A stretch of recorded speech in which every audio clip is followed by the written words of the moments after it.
आज इस वीडियो में डी फार्म फर्स्ट ईयर के फार्मास्यूटिकल केमिस्ट्री के टॉपिक डायूरेटिक्स के बारे में जानेंगे। तो आइए अब वीडियो स्टार्ट करते हैं और डायूरेटिक्स का इंट्रोडक्शन देखते हैं। Diuretics are the drug that promote the excretion of sodium chloride bicarbonate and water from the body through kidney resulting in increase of urine flow. Diuretics ऐसे ड्रग होते हैं जो सोडियम क्लोराइड बाइकार्बोनेट और water को body से excrete करते हैं, बाहर निकालते हैं किडनी के थ्रू, जिससे क्या होता है यूरिन का फ्लो बढ़ जाता है। डिफिनेशन देख लें। A diuretics is any substance that promote diuresis the increase production of urine. Diuretics ऐसे सब्सटेंस होते हैं जो डायूरेसिस को प्रमोट करते हैं, जिससे यूरिन का प्रोडक्शन बढ़ जाता है। All diuretics increase the excretion of water from bodies. All diuretics, सभी डायूरेटिक्स ये जो बॉडी से वाटर एक्सक्रीट होता है उसी को ये बढ़ा देते हैं। All diuretics tablet is some time called water tablet. Diuretics को बोलचाल भाषा में देखें तो उसको वाटर टेबलेट कहते हैं। इसका यूज देख लेते हैं डायूरेटिक्स का। ट्रीटमेंट ऑफ हाइपरटेंशन, ये हाइपरटेंशन को ठीक करता है जिसमें बीपी बढ़ जाती है। यूज फॉर एडिमा, ये एडिमा को ठीक करता है, जैसे हमारे कोई बॉडी पे सूजन हो गई उसमें वाटर है तो वो वाटर को रिमूव करने के लिए डायूरेटिक्स का यूज किया जाता है। Use to prevent renal failure, heart failure, diabetes, glaucoma. Diuretics ये रीनल फेलियर, हार्ट फेलियर यानी किडनी से रिलेटेड यानी किडनी फेलियर डिजीज़ है तो उसको ठीक करता है, हार्ट फेलियर है उसको ठीक करता है, डायबिटीज़ को, ग्लूकोमा को ये ठीक करता है डायूरेटिक्स। किडनी का स्ट्रक्चर देखते हैं। ह्यूमन बॉडी में वन पेयर यानी दो किडनियाँ होती हैं, राइट एंड लेफ्ट किडनी। ये ऊपर जो दिख रहा है इसको एड्रिनल ग्लैंड कहते हैं। और हमारे बॉडी में किडनी इस तरह से ये एडजस्ट होती है, इसके पार्ट लिखे हुए हैं। अब हम लोग किडनी का टीएस देखते हैं। किडनी का हम लोग टीएस देखेंगे, उसके बाद में हम लोग समझेंगे डायूरेटिक्स का मैकेनिज्म ऑफ एक्शन और यूरिन फॉर्मेशन कैसे होता है। तो जो ये किडनी दिख रही है इसका ये किडनी का टीएस है और इसके अंदर वाला पार्ट ये कॉर्टेक्स होता है, यानी ये यहाँ से होता है, ये कॉर्टेक्स होता है। जो ऊपर वाला पार्ट होता है वो मेडुला होता है। और ये हम लोग जो देख रहे हैं ये हल्का सा दिख रहा है ये वाला पार्ट, इसको जो हम लोग मैग्नीफाई करके देखते हैं तो इस तरह का स्ट्रक्चर दिखता है जिसको नेफ्रॉन कहते हैं। ये इस तरह का स्ट्रक्चर दिखेगा उसको नेफ्रॉन कहेंगे। क्या होता है कि इसके थ्रू अनफिल्टर्ड ब्लड जाएगा ग्लोमेरुलस में और वहाँ से फिल्टर्ड होकर के इसके थ्रू बाहर निकल जाएगा। ये जो दिख रहा है एरो, इसके थ्रू ये बाहर निकल जाएगा। अब हम लोग नेफ्रॉन के स्ट्रक्चर को देख लेते हैं और इसके पार्ट भी समझ लेंगे कि कौन कौन से पार्ट हैं। क्या होता है कि अफरेंट आर्टियोल से अनफिल्टर्ड ब्लड ग्लोमेरुलस में आता है, ये ग्लोमेरुलस है। और फिर यहाँ पे फिल्टर, और ये जो दिख रहा है इस तरह से ये इसको बोमेन कैप्सूल कहते हैं, ये बोमेन कैप्सूल है। तो ये अफरेंट आर्टियोल से अनफिल्टर्ड ब्लड आता है ग्लोमेरुलस में और यहाँ पर फिल्टर होता है। फिर जो एफरेंट आर्टियोल है यहाँ से निकलता है। फिर इसके बाद में ये जो दिख रहा है ये पीसीटी है, प्रॉक्सिमल कन्वोल्यूटेड ट्यूब्यूल। और यहाँ पे रीअब्जॉर्प्शन होता है पेरीट्यूबुलर कैपिलरी। ये जो दिख रही है ये अफरेंट आर्टियोल से गई है, ये पेरीट्यूबुलर ट्यूब्यूल है तो यहाँ पे रीअब्जॉर्प्शन होता है। फिर यहीं से ये प्राइमरी साइट है सिक्रीशन का, यहाँ पे फिर यहीं से सिक्रीशन होता है रीनल ट्यूब्यूल में। उसके बाद में ये क्या है पीसीटी से ये डिसेंडिंग लूप ऑफ हेनले यानी जो नीचे की तरफ आ रहा है उसको डिसेंडिंग लूप ऑफ हेनले कहते हैं, और जो ऊपर की तरफ जा रहा है उसको असेंडिंग लूप ऑफ हेनले, यानी ये पार्ट लूप ऑफ हेनले है। उसके बाद में कौन सा पार्ट है डीसीटी, डिजिटल कन्वोल्यूटेड ट्यूब्यूल। यहाँ पे भी रीअब्जॉर्प्शन और सिक्रीशन होता है। उसके बाद में कलेक्टिंग डक्ट में पहुँच जाते हैं जो सबस्टेंस होते हैं वो कलेक्टिंग डक्ट में, और यहाँ से क्या होता है ब्लैडर में जाते हैं, ब्लैडर से फिर यूरेथ्रा के थ्रू ये बॉडी से बाहर निकल जाते हैं। नेफ्रॉन का डिफिनेशन और उसके पार्ट्स जान लेते हैं कि कौन कौन से पार्ट्स होते हैं नेफ्रॉन के। तो सबसे पहले डिफिनेशन देखते हैं। Structure and functional unit of the kidney. Nephron ये स्ट्रक्चर एंड फंक्शनल यूनिट होती है किडनी की। The structure that actually produce urine in the process of removing waste and excess substance from the blood. जो इसका structure है nephron structure है actually में ये क्या करता है, जैसे जो यूरिन का जो प्रोसेस है यूरिन बनने का, तो ये ब्लड से एक्सेस सब्सटेंस और वेस्ट सब्सटेंस होता है ये बाहर निकालता है ब्लड से, तो उसी को ये प्रोड्यूस करता है। जो स्ट्रक्चर है नेफ्रॉन का, ये यूरिन का जो प्रोसेस होता है बनने का, उसी को ये प्रोड्यूस करता है। They are about 1 million nephron in each kidney. जो हमारे देखिए हमारे बॉडी में 2 किडनी होती हैं, यानी 1 पेयर किडनी होती है, लेकिन प्रत्येक किडनी में 1 मिलियन नेफ्रॉन यानी 10 लाख नेफ्रॉन होते हैं, जो कि ब्लड को छानने में यानी ब्लड से वेस्ट प्रोडक्ट को बाहर निकालने में हेल्पफुल होते हैं। पार्ट्स ऑफ नेफ्रॉन देखते हैं। सबसे पहले अफरेंट आर्टियोल्स, जो कि हम लोग स्लाइड में देखे हैं, तो उसका काम क्या होता है, transport arterial blood to glomerulus for filtration. ये क्या करता है, आर्टियल ब्लड को ग्लोमेरुलस में लेकर के आता है फिल्ट्रेशन के लिए। फिर इफरेंट आर्टियोल्स, ये transport filtered blood from glomerulus that has already been filtered. ये क्या करता है, ट्रांसपोर्ट करता है फिल्टर्ड ब्लड को, जो कि ग्लोमेरुलस में फ़िल्टर हो चुका है ब्लड को, उसको ये ट्रांसपोर्ट करता है, ये जो कि ऑलरेडी फ़िल्टर हो चुका है ग्लोमेरुलस में। Glomerulus the site for blood filtration. Glomerulus जो होता है ये ब्लड का फिल्ट्रेशन करने वाला साइट होता है, यानी ये ऐसा साइट है कि जहाँ पे ब्लड का फिल्ट्रेशन होता है।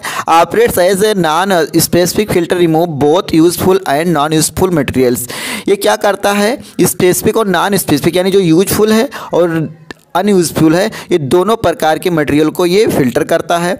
उसके बाद में बोमेन कैप्सूल देखते हैं। अ सैक दैट इनक्लोज ग्लोमेरुलस, ये एक झिल्ली होती है जिसमें ग्लोमेरुलस होता है, वो इनक्लोज होता है, यानी उसमें मुड़ा हुआ होता है, ये उसी में इनक्लोज्ड होता है, यानी ये बंधा हुआ होता है ग्लोमेरुलस।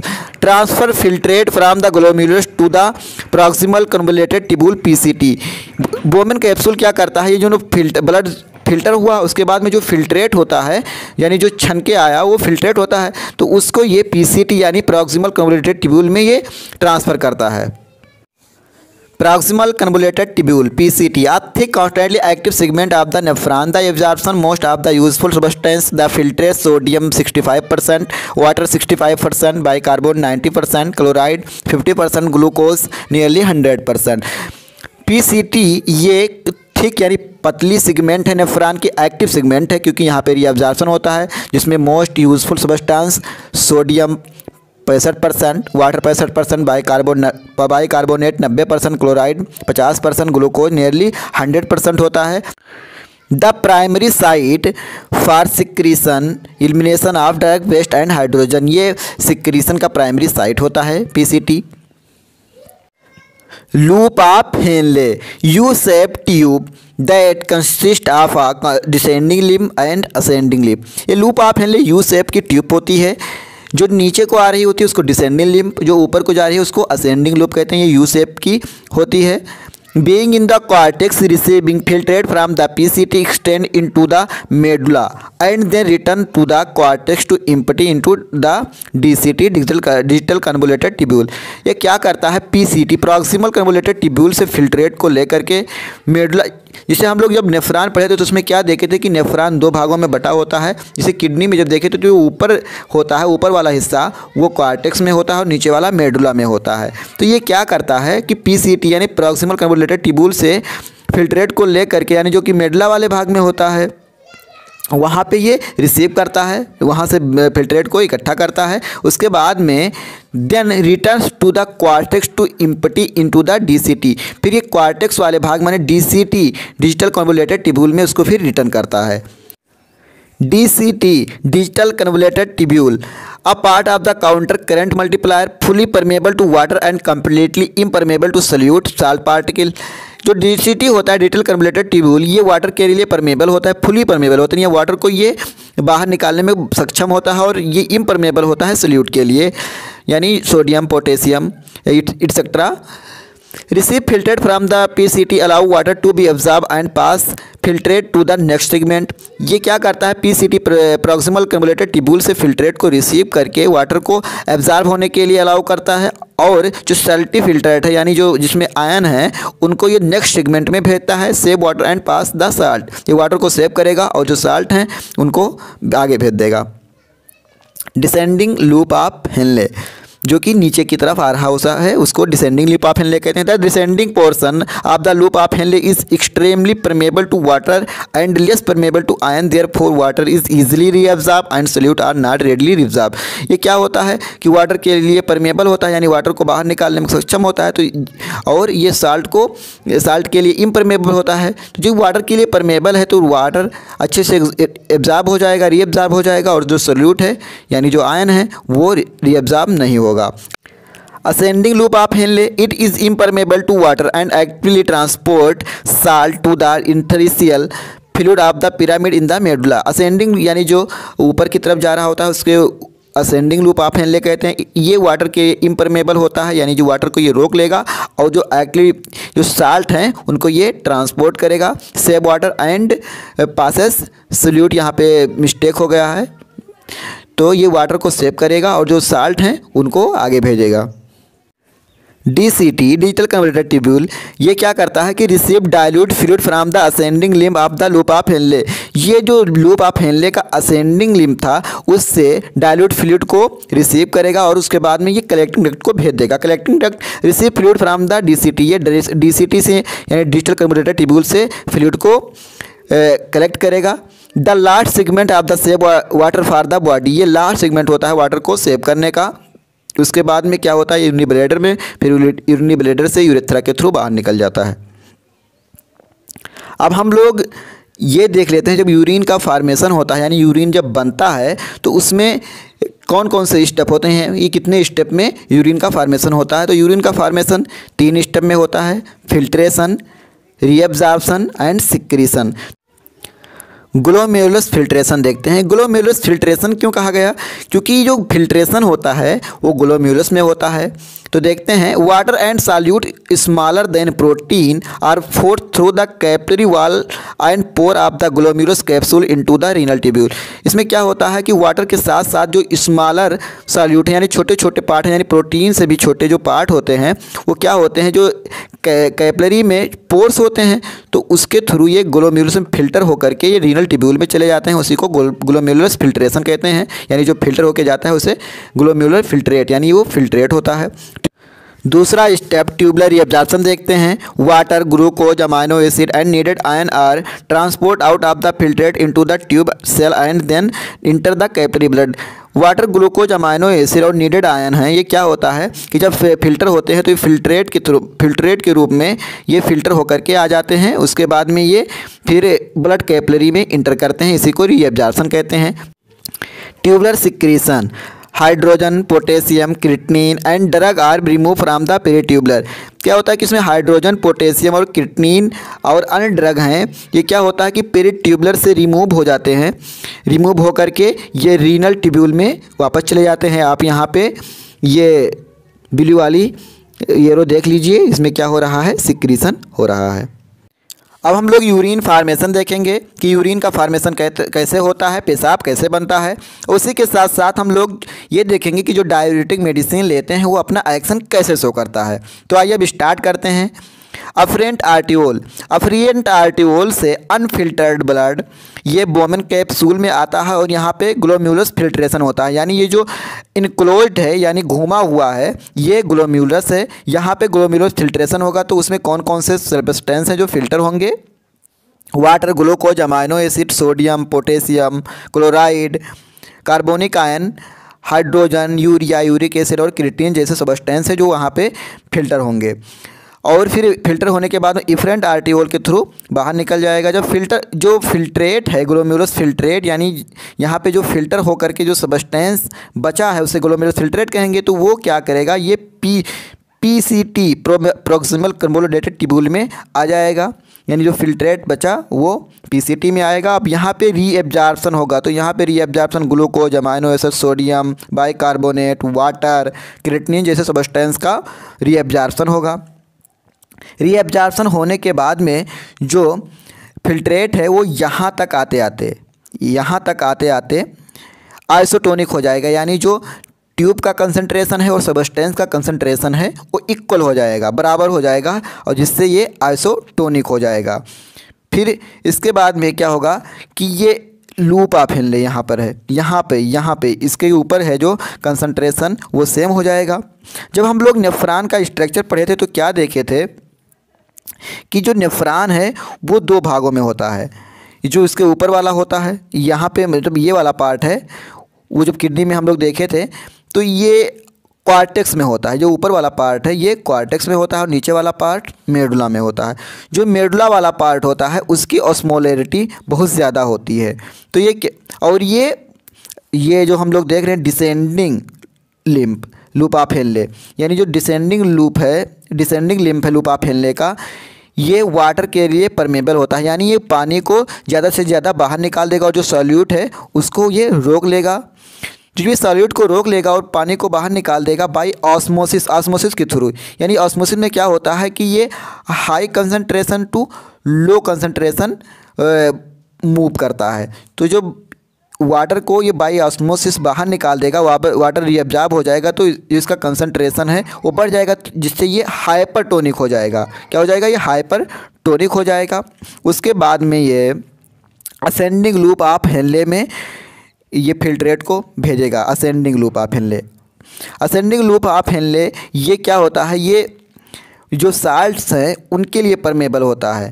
तो जो सॉल्यूट हैं उनको ये बाहर निकाल देगा, जैसे सोडियम है, पोटेशियम है, क्लोराइड है, बाइकार्बोनेट, ऐसे जो सॉल्यूट्स हैं उनको ये बाहर निकाल करके ये जब बाहर निकाल देगा तो क्या होगा कि इसमें वाटर बचेगा और वाटर के लिए इम्परमेबल होता है, तो ये फिर से आइसोटोनिक हो जाएगा। क्या हो जाएगा? ये फिर से आइसोटोनिक हो जाएगा। और उसके बाद में जो फिल्ट्रेट है वो यहाँ पे आएगा, sodium channel, potassium channel, chloride channel है, इसके थ्रू ये जो बाहर निकल रहा है ये यहाँ से सॉल्यूट बाहर निकलेगा, क्योंकि यहाँ पर चैनल लगे होते हैं।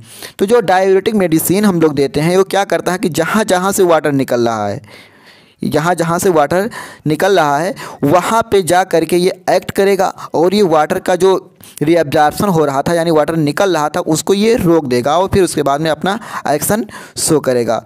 उसके बाद में क्या होगा कि यहाँ पे चैनल हैं जिसके थ्रू ये सोडियम पोटेशियम क्या हो रहा है, रीअब्जॉर्ब हो रहा है। उसके बाद में ये DCT डिजिटल कन्वोल्यूटेड ट्यूब्यूल, ये क्या करेगा?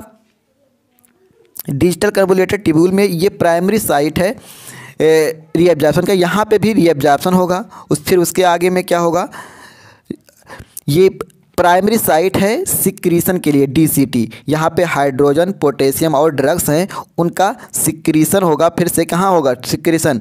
रीनल ट्यूब्यूल, ये रीनल ट्यूब्यूल में सिक्रेट होगा। उसके बाद में फिर क्या होगा, ये कलेक्टिंग डक्ट में जाएगा, कलेक्टिंग डक्ट से ये यूरिनरी ब्लैडर में, यूरिनरी ब्लैडर से यूरेथ्रा के थ्रू बाहर निकल जाएगा। तो इस तरह से पेशाब बनेगा। और जो डायूरेटिक मेडिसिन है वो कुछ मेडिसिन लूप ऑफ हेनले पर एक्ट करेंगी और यहाँ से जो वाटर रिमूव हो रहा था यानी बाहर निकल रहा था उसको रोक देंगी।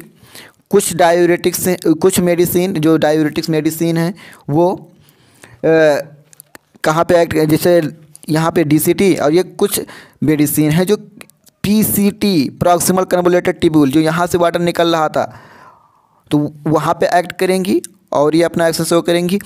और कुछ मेडिसिन जो डायूरेटिक मेडिसिन है वो DCT डिजिटल कन्वोल्यूटेड ट्यूब्यूल यहाँ पे एक्ट करेंगी, क्योंकि जब हम सोडियम पोटेशियम ये सब आयन निकल रहे हैं, ये आयन के थ्रू, आयन चैनल के थ्रू, तो उसके साथ साथ में वाटर भी निकल रहा है, तो वहाँ पे एक्ट करके ये अपना एक्शन शो करेंगी। अब हम लोग site and mechanism of action of diuretics देखते हैं, यानी हम लोग साइट देख लेते हैं कि किस साइट पे ये एक्ट करेगा और अपना मैकेनिज्म ऑफ एक्शन शो करेगा। इसको हम साइट में देखते हैं। लूप डायूरेटिक्स ये क्या करेगा? Loop of Henley thick ascending lymph, ये जो थिक वाला पार्ट होता है असेंडिंग लूप ऑफ हेनले का असेंडिंग लिम्फ, उस पर ये एक्ट करेगा और ये क्या करेगा? Inhibition of the potassium sodium chloride pump, ये सोडियम पोटेशियम जो पंप होते हैं यानी चैनल होते हैं उनको ये क्या करेगा? इनहिबिट कर देगा और अपना एक्शन शो करेगा। फिर जो थायाजाइड है ये डिजिटल कन्वोल्यूटेड ट्यूब्यूल, ये DCT पे एक्ट करेगा और ये सोडियम क्लोराइड यानी सोडियम और क्लोराइड का जो को ट्रांसपोर्टर था उसको ये इनहिबिट करके अपना एक्शन शो करेगा। फिर कार्बोनिक एनहाइड्रेज इनहिबिटर, ये क्या करेगा? PCT प्रॉक्सिमल कन्वोल्यूटेड ट्यूब्यूल पे एक्ट करेगा और ये बाइकार्बोनेट का जो रीअब्जॉर्प्शन हो रहा था उसको ये इनहिबिट कर देगा। फिर ऑस्मोटिक डायूरेटिक्स ये क्या करेगा? PCT proximal convoluted tubule, loop of Henley, collecting duct, ये तीनों पे एक्ट करेगा और ये वाटर और जो सोडियम का एब्जॉर्प्शन हो रहा था उसको ये इनहिबिट कर दे, यानी वाटर को ये निकलने नहीं देगा और अपना एक्शन शो करेगा। पोटेशियम स्पायरिंग डायूरेटिक्स, ये DCT डिजिटल कन्वोल्यूटेड ट्यूब्यूल और कलेक्टिंग डक्ट उस पर एक्ट करेगा और सोडियम पोटेशियम का रीएब्जॉर्प्शन और सिक्रीशन जो है उसको ये इनहिबिट करके अपना एक्शन शो करेगा। क्लासिफिकेशन ऑफ डायूरेटिक्स देखते हैं। हम लोग मैकेनिज्म ऑफ एक्शन देख चुके हैं, तो हमें जो क्लासिफिकेशन है उसको समझने में आसानी होगी। हाई एफिशिएंसी डायूरेटिक्स फर्स्ट है, हाई सीलिंग लूप डायूरेटिक्स। ऐसे डायूरेटिक्स जो लूप ऑफ हेनले पे एक्ट करते हैं उन्हें हाई सीलिंग डायूरेटिक कहते हैं, लूप डायूरेटिक्स कहते हैं। फ्यूरासेमाइड, ब्यूटेनामाइड, टायोसेमाइड। दूसरा देखते हैं मीडियम एफिशिएंसी डायूरेटिक्स, इसको दो भागों में बांटा गया, थाइजाइड 1 एंड 2। फर्स्ट देखते हैं हाइड्रोक्लोरथाइजाइड, बेंजोथाइजाइड, हाइड्रोफ्लोमेथाजाइड, बेंडोलोफ्लोमेथाजाइड। सेकंड देखते हैं क्लोरथालिडोन, लेपामाइड, क्लोपामाइड, जीपामाइड।